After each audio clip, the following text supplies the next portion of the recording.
Hello students, my name is Viral Lodia from JMP English Medium School. Kids, our first revision session, I hope so you already watched it, right? आप लोगों ने session 1 already देख लिया होगा revision का, right? Now ये है revision session number 2 of chapter number 2, food and digestion. In this chapter, I'll explain you MCQs, right?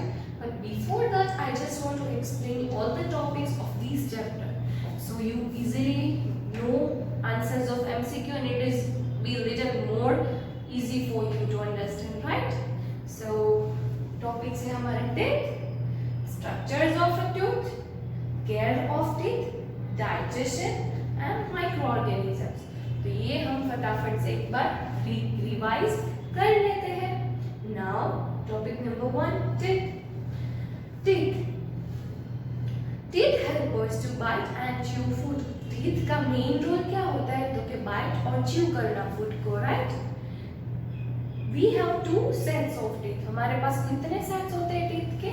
2 होते हैं. एक milk teeth और दूसरा permanent teeth. Milk teeth जब हम बच्चे होते हैं तब, और permanent teeth जब भी milk teeth टूट जाएंगे, निकल जाएंगे, उसके बाद जो सेट आता है वो कौन सा होता है? परमानेंट टीथ का. कौन किसका होता है? Permanent teeth. परमानेंट टीथ जब तक हम जिंदा होते हैं तब तक हमारे साथ रहते हैं. टेम्पररी टीथ कितने होते हैं? 20. परमानेंट टीथ कितने होते हैं? 32, राइट? तो ये थी हमारी टीथ के regarding instructions. Now types of teeth. कितने टाइप्स के टीथ होते हैं? तो के 4 टाइप्स के teeth. How many types of teeth are there? There are 4 types of teeth. Incisors, canines, molars and premolars. ये 4 types के teeth होते हैं हमारे पास, right? Again repeat. How many types of teeth are there? There are 4 types of teeth. Incisors, canines, molars and premolars, right? There are total 8 incisors. हमारे पास कितने होते हैं? 8 incisors होते हैं. 4, 4, अपर जो में 4 और लोअर जो में. कैनिन्स कितने होते हैं? टोटल 4 होते हैं. 1, 2, 3, 4. अपर जो में 2 और लोअर जो में 2. मोलर्स कितने होते हैं हमारे पास? टोटल 12 मोलर्स होते हैं. कितने मोलर्स होते हैं?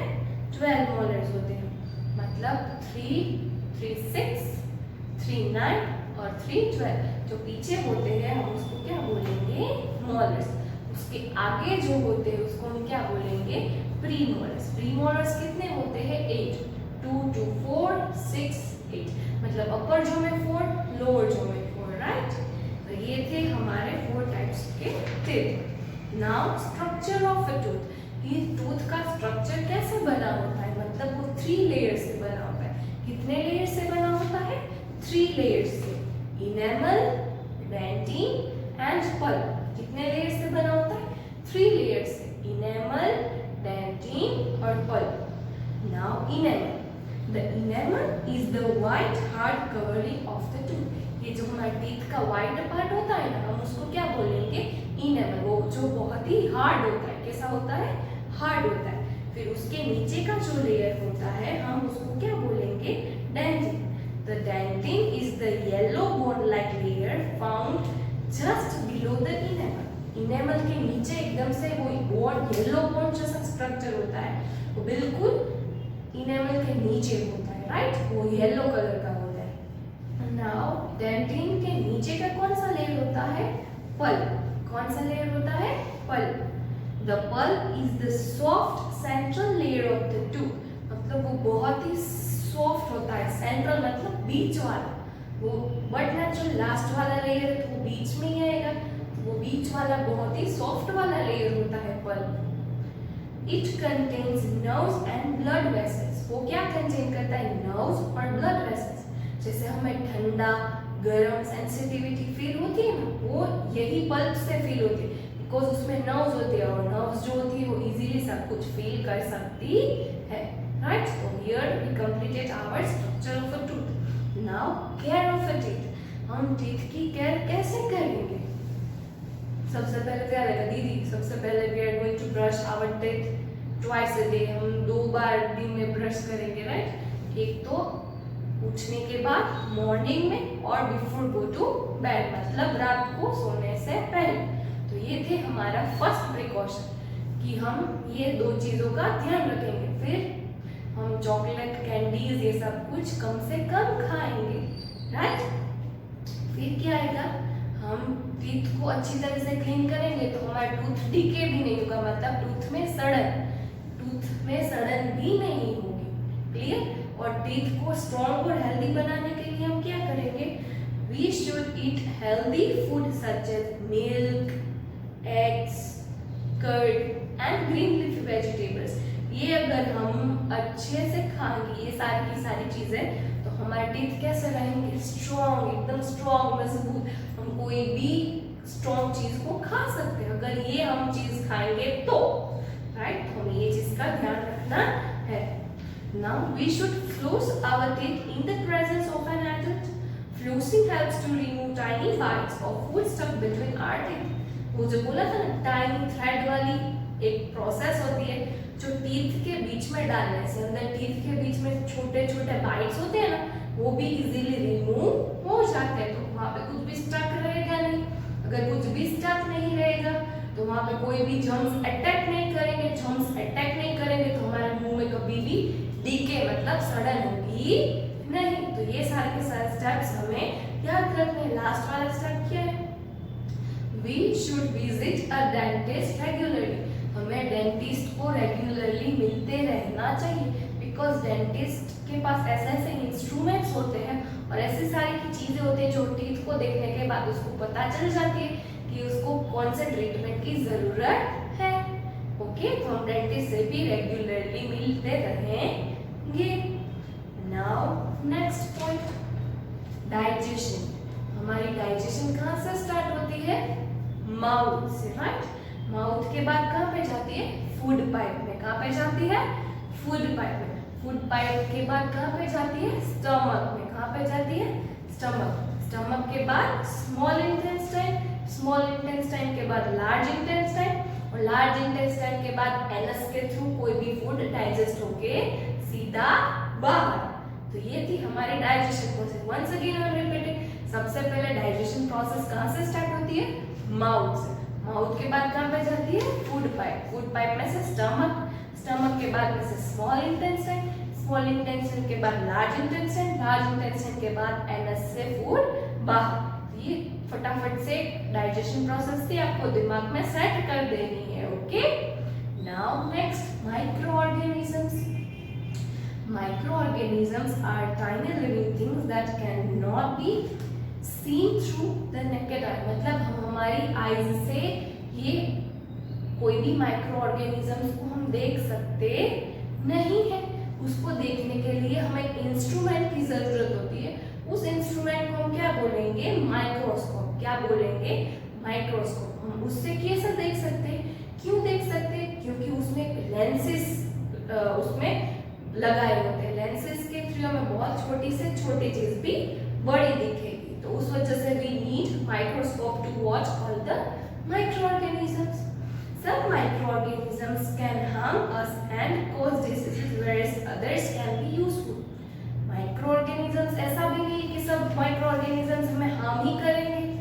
कोई कोई microorganisms होता है जो हमें diseases देते हैं, और कोई कोई माइक्रोऑर्गेनिजम्स जो होते हैं जो हमारे बॉडी के लिए अच्छे भी होते हैं, राइट।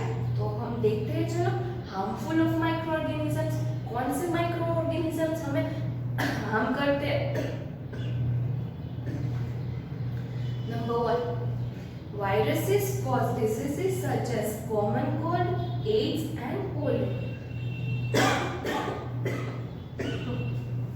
वायरसेस से कॉमन कोल्ड हो सकती है, एड्स भी हो सकता है और पोलियो भी आ सकता है, right. Bacteria cause diseases such as typhoid, tuberculosis and cholera. Bacteria ऐसे माइक्रो ऑर्गेनिजम्स हैं जिससे टाइफॉइड, ट्यूबरक्यूलोसिस और कॉलेरा जैसी बीमारियां होती है। Number 3, fungi cause diseases such as ringworm and dandruff. Fungi से कौन कौन से डिजीजेस होती है, रिंगवर्म और डैंड्रफ। ये सारे की सारे डिजीजेस हमें फंजाई से होती है। Now Protozoa. Protozoa cause diseases such as food poisoning, dysentery and malaria. मतलब प्रोटोजो से हमें ये सारी डिसीजेज होती है, कौन कौन सी? Poisoning, dysentery and malaria, right? Microorganisms such as bacteria and fungi also cause the spoilage of food. Bacteria और फंजाई खाने को भी स्पॉइल कर सकते हैं। अगर उसके ऊपर ये सारे के सारे माइक्रो ऑर्गेनिजम्स आ गए तो वो फूड को खराब कर देते हैं, right? Now uses of micro organisms. In micro organisms का यूज कैसे होता है? Micro organisms help in the decomposition of dead plants and animals. मतलब वो डिकम्पोसाइट करने में डेड प्लांट्स और एनिमल्स को जमीन में हम जब डिकम्पोजिट करते हैं तो उसमें वो माइक्रो ऑर्गेनिजम्स उसको निगलने में, मतलब उसको करने में हमारी हेल्प करते हैं, डिकम्पोसाइट करने में, right?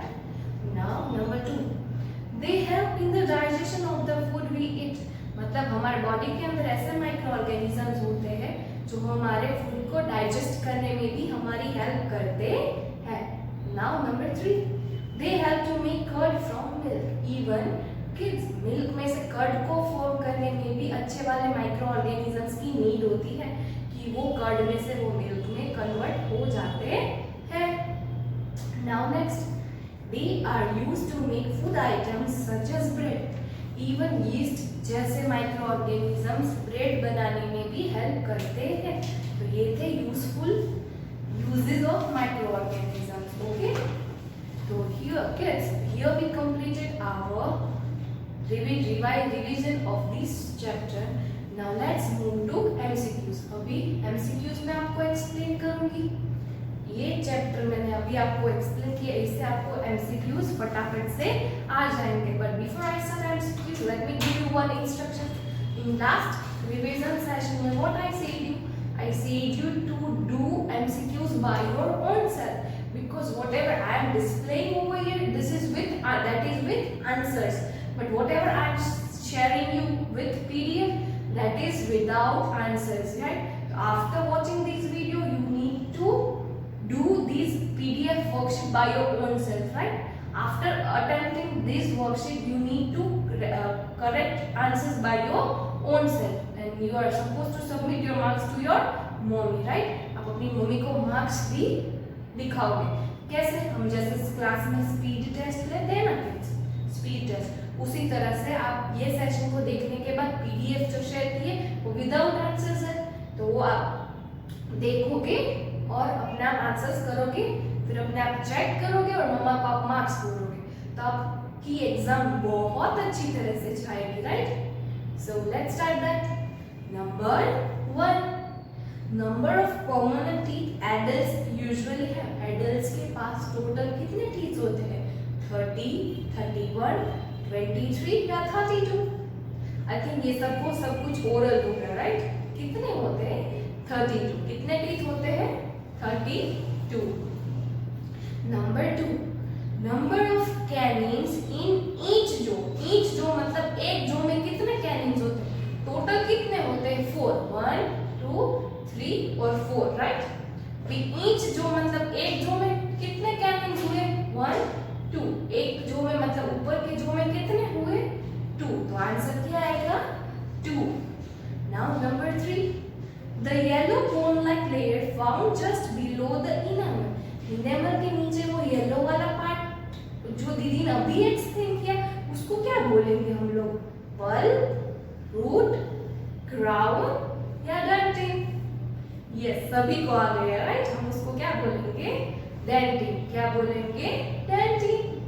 Now next, number 4, these helps to remove tiny bites of food stuck between our teeth. हमारे टूथ के बीच में कुछ भी फूड स्टक हो गया है, बहुत ही छोटा वाला, तो हम कौन सी प्रोसेस से उसको रिमूव करेंगे? फ्लोसिंग, ब्रशिंग, ईटिंग या नहीं? ब्रशिंग से तो क्लीन होता है, बट फ्लोसिंग से तो each and every small tiny bytes भी क्लीन होते हैं। तो कौन क्या आंसर आएगा? फ्लोसिंग। क्या आंसर आएगा? Flossing. Now next, number 5, the large intestine collects these from the small intestine. अभी डाइजेशन प्रोसेस बोला ना दीदी ने, मतलब कि लार्ज इंटेस्टाइन में से स्मॉल इंटेस्टाइन में क्या जाता है, कौन सा पोर्शन जाता है, डाइजेस्टेड फूड जाता है, सलाइवा जाता है, अनडाइजेस्टेड फूड जाता है या सेमी सॉलिड जाता है? यस, लार्ज में से स्मॉल में अनडाइजेस्टेड फूड जाता है, क्या जाता है, undigested food. Okay, now number 6, adults usually have blank permanent teeth. Adults के पास कितने परमानेंट टीथ होते हैं, 23, 32, 36 या नन? यस, एडल्ट्स के पास टोटल 32 एडल्ट टीथ होते हैं, right.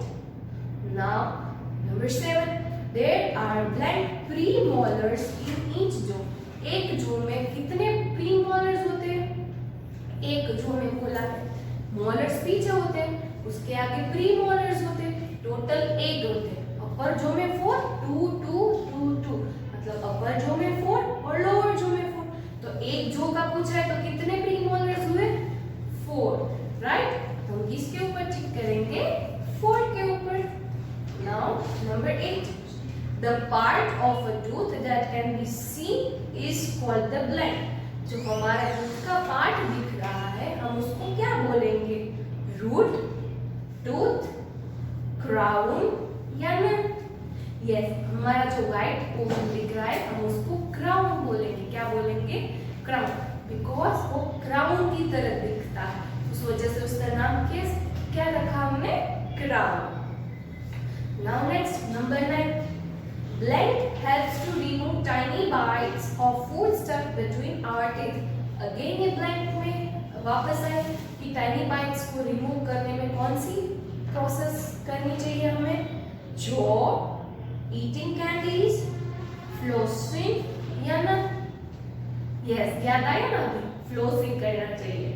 Now next, the first set of teeth is called blank teeth. हम कोई भी किड का बोन होता है उसके पास फर्स्ट टीथ आता है, सेट टीथ का, उस सेट को हम क्या बोलेंगे, ज्यूस, मिल्क, सीजर्स या नन? यस, उस बच्चे के टीथ को क्या बोलेंगे, मिल्क टीथ। क्या बोलेंगे, milk teeth. Now next number 11, we have blank sets of teeth. Yes, अभी करवाए, हमारे पास टोटल कितने सेट्स होते हैं टीथ के, एक तो बोन होने के बाद जो मिल्क टीथ आते हैं, उसके बाद परमानेंट टीथ आ जाते हैं जो हमारे लाइफ टाइम साथ में रहते हैं। तो कितने हुए, 2, राइट। तो हमारा आंसर क्या आएगा, 2।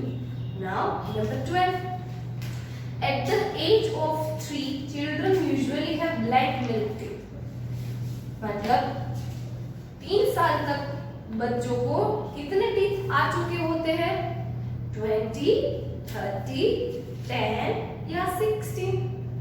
कितने टीथ होते हैं, मिल्क टीथ 20, कितने होते हैं, 20। और एडल्ट को कितने टीथ होते हैं, 32। और 3 साल तक कितने टीथ आ जाते हैं हमें, 20 टीथ कोई भी मिल्क टीथ बच्चे को आ चुके होते हैं। Now next number 13, milk teeth usually start falling of when a child reaches about blank years of age। मतलब मिल्क टीथ कौन सी एज से गिरना स्टार्ट हो जाते हैं, 1 साल, 1, 2, 3 या 6? Yes, it starts falling from age of 6। वो जब 6 साल के होते हैं तब उसके मिल्क टीथ गिरना स्टार्ट हो जाते हैं। Now next number 14, the teeth that grow when the milk teeth fall off are called blank. मतलब मिल्क टीथ गिरने के बाद कौन से टीथ आ जाते हैं हमारे पास, पुल, टेम्पररी, परमानेंट या नन? यस, मिल्क टीथ के बाद इमीडिएटली हमारे पास परमानेंट टीथ आ जाते हैं। Now next number 15, there are blank types of teeth. हमारे पास कितने टाइप्स के टीथ होते हैं, 1, 2, 3 या 4? याद आया किड्स, कितने टाइप्स के टीथ होते हैं, 4 टाइप्स के, इंसीजर्स, कैनिन्स, मोलर्स एंड प्रीमोलर्स। याद आया ना? तो कितने टाइप्स हुए, 4 types. Now next number 16, the part of the tooth that is present inside the gums is called blank। जो पार्ट गम्स के नीचे होता है उसको हम क्या बोलेंगे? गम्स के अंदर होता है उस पार्ट को रूट, फुट, फ्लड या टूथ। यस, जैसे बिल्कुल गम्स के अंदर कौन सा पार्ट होता है? रूट, मतलब वो जो नर्व्स और ये सब कुछ होता है ना, वो रूट्स के अंदर होता है। तो वो कौन सा पार्ट है? कौन सा पार्ट है kids? Root, right?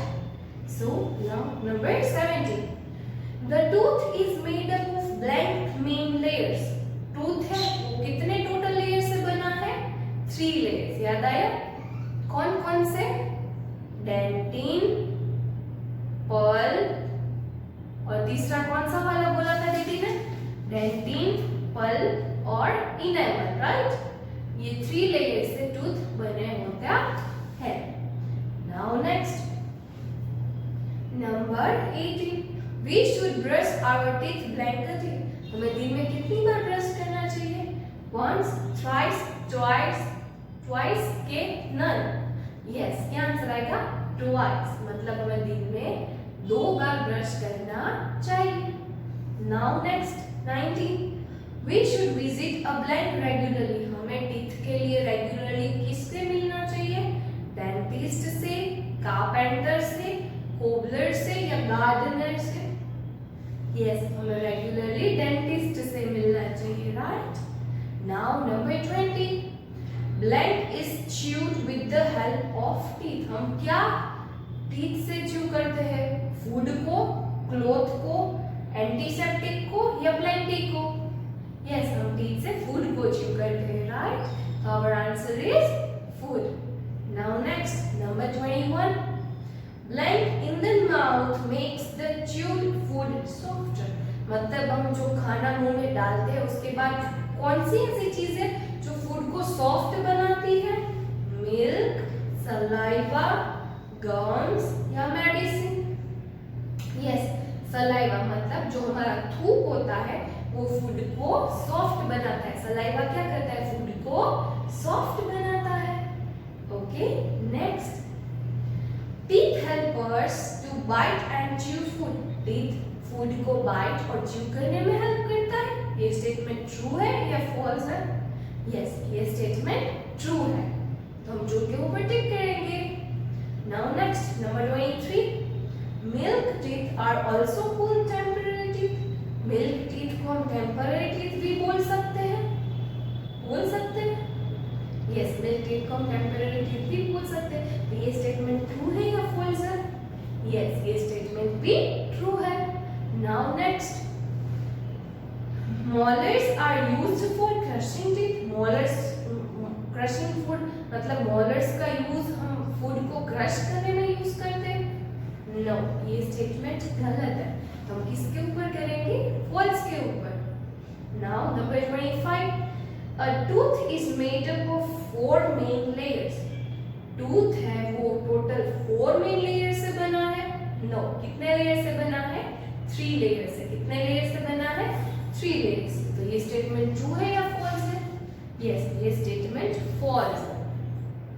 Now number 26, we should eat too many sweets and candies to avoid tooth decay। मतलब दांत में सड़न हो जाएगी, टूथ में सड़न हो जाएगी, तो हमें बहुत सारे स्वीट्स और कैंडीज खानी चाहिए? नो, ये स्टेटमेंट गलत है, राइट? हमें ये सारी चीजें खानी चाहिए नहीं, तो हम किसके ऊपर टिक करेंगे? फॉल्स के ऊपर, right? Now number 27, the blank is completed in the small intestine. मतलब स्मॉल इंटेस्टाइन में क्या कंप्लीट होता है? डाइजेशन, फूड, जॉ या solid? Yes, large intestine, sorry small intestine में हमारा डाइजेशन खत्म हो जाता है, तो आंसर में क्या आएगा? Digestion. Now next number 28, fungi cause diseases such as ringworm and dandruff. Fungi से रिंगवॉर्म और डैंड्रफ जैसी डिजीजेस होती है? यस, ये स्टेटमेंट ट्रू है। Now number 29, there are 4 types of microorganisms। Total 4 types के microorganisms होते हैं। True या false? Yes, ये statement भी true है, तो true के ऊपर हम टिक करेंगे। Now next, blank are tiny living things that cannot be seen through the naked eye। इनमें से कौन सा ऑप्शन है जो बहुत ही छोटे छोटे टाइनी लिविंग थिंग्स होते हैं। कौन क्या आएगा आंसर में? ये तो सबको ऐसे इजीली विदाउट ऑप्शन आना चाहिए। क्या आएगा? माइक्रो ऑर्गेनिजम्स, बैक्टीरिया, फंजाई या रिंगवॉर्म? यस, क्या आएगा आंसर में? Micro organisms, right? So kids, here we completed our MCQs also, right? So आप लोगों को एग्जाम के लिए बेस्ट लक। ये वीडियो एक दो बार और देखोगे तो आपको अच्छे से MCQs आ जाएंगे, थॉरली बाय हार्ट हो जाएंगे। दो तीन बार आप रीड करोगे, जब आप एग्जाम में कंफ्यूज हो जाओगे तो ऐसे आंसर मत अटेंड कर लेना। दो तीन बार रीड करोगे, फिर याद आएगा दीदी ने इसका क्या एक्सप्लेनेशन दिया था, तो आपके एक भी आंसर्स गलत होंगे नहीं और आप एग्जाम में भी रॉक करोगे, राइट? तो एग्जाम के लिए बेस्ट लक। आप अच्छे से लिखोगे। Good luck. Okay, till next session.